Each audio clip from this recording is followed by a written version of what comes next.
This level geometry looks familiar. Are we back in X1? Is this the final stage? Well, based on the fact that these walls are currently not giving birth to worms, I'm gonna say no. And also, where does this teleporter go? Where? I want to go to there, wherever it is. Does it go to a volcano? That wouldn't be so bad, the lava in this game is pathetic. And it's time for Boss Rush! The hot new game show where the twist ending is, you will probably die! Now enter room number 1! As you can see, no contestant has ever made it past room number 1. Our cleaning lady can't even get in to clean out the remains. For your viewing pleasure, and to prove that I am always right, you will see the footage of my first fight with Gator down in the bottom corner. Now you tell me, which one looks easier, faster, and more importantly, more fun. This will be the ultimate battle, Strike Chain versus the X-Buster. Go! And already things are not looking very good. Strike Chain continually struggles to hit Gator. Meanwhile, X-Buster is tearing Gator a new gator hole. Strike Chain just can't seem to keep up. The damage output just isn't the same. Oh, Strike Chain backfired.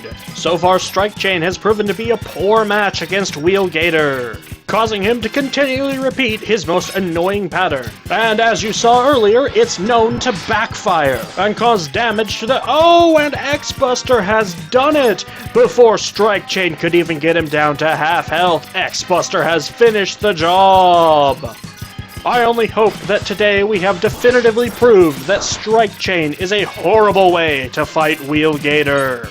He's just now at half health. This fight just won't end. And now Announcer Me is getting bored of this fight and will turn it back over to non-Announcer Me.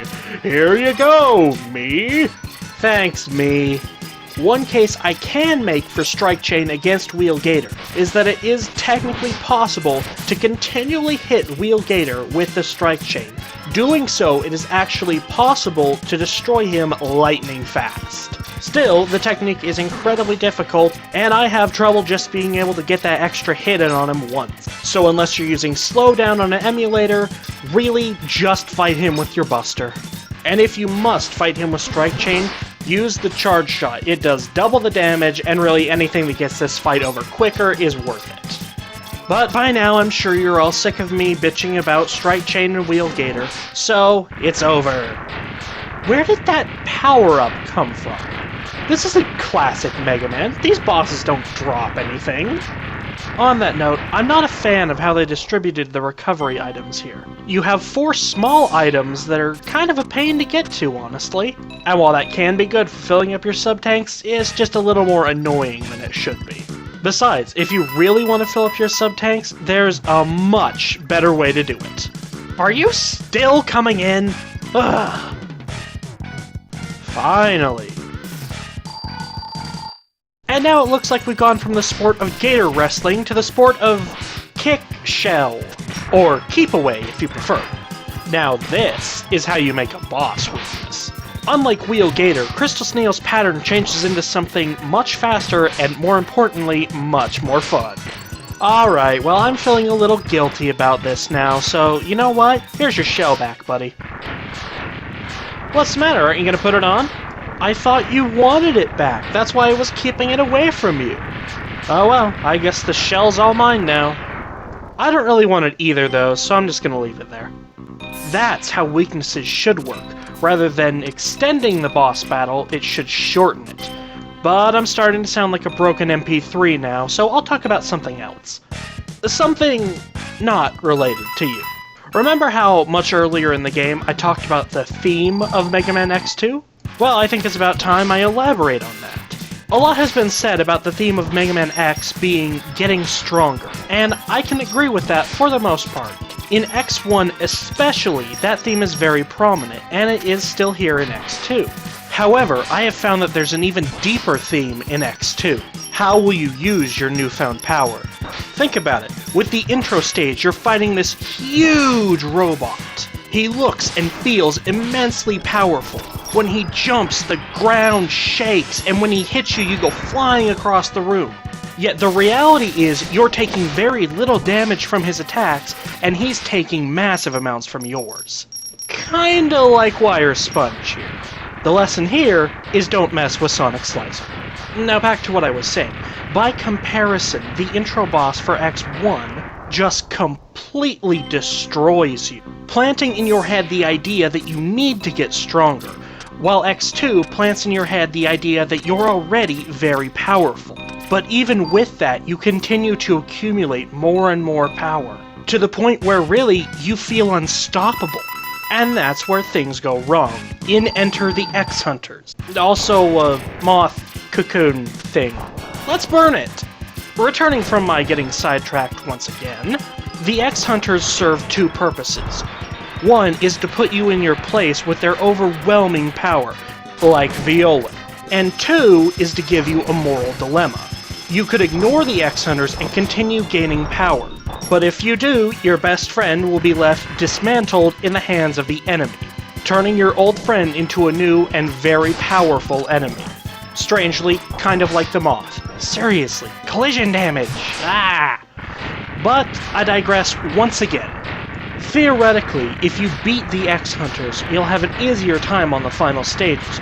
You'll be more accustomed to fighting them, so it's easier to fight them the second time. And then there's the direct reward of making the final boss easier. If you chose to ignore the X-Hunters, you'll have a much harder time dealing with them, and you'll find that Zero has turned his back on you, punishing you for turning your back on him. Also, and I'll point out an example of this when we get to it, X is kind of a dick in that scenario. And apparently ostriches are immune to goo, or at least their heads are. Also, I like the aesthetic change on this battlefield.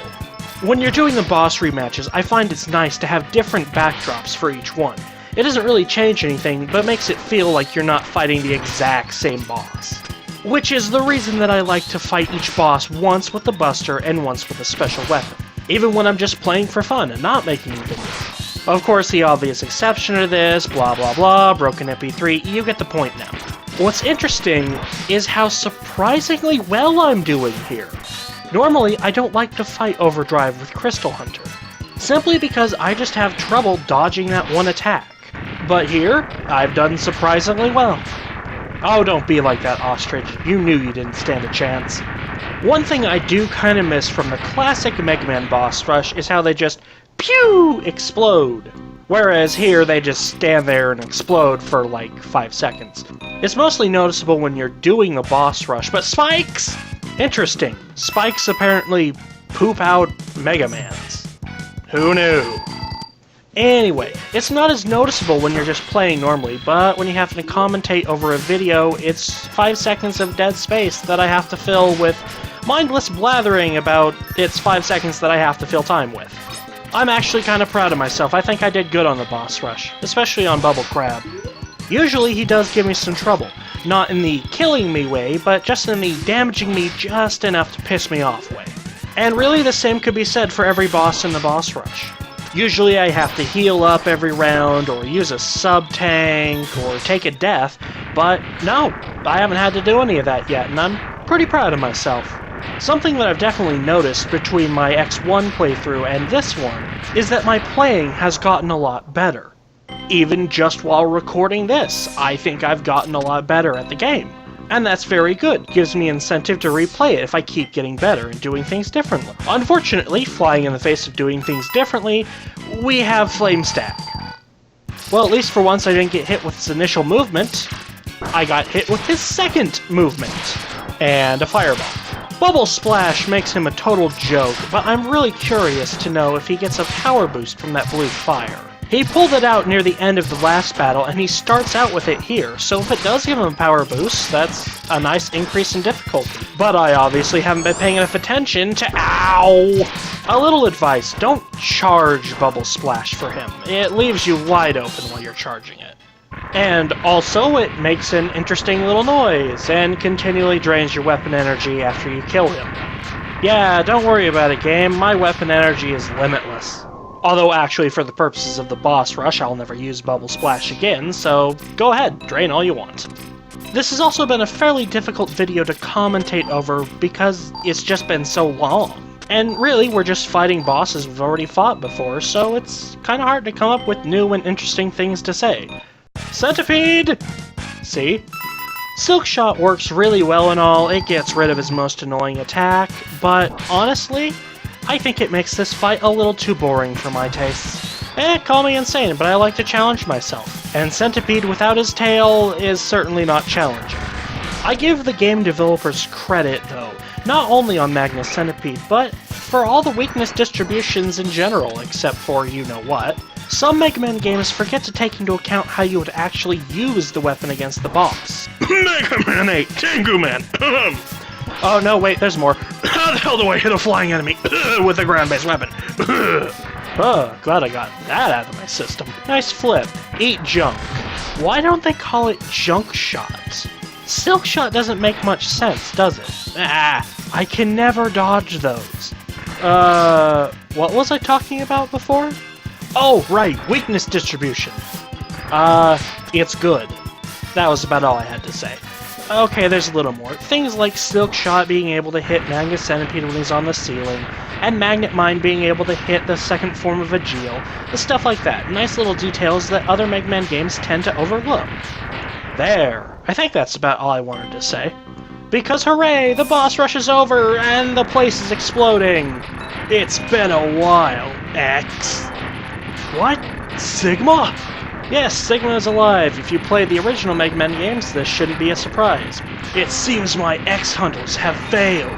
But don't worry, I've arranged for some new toys for you to play with.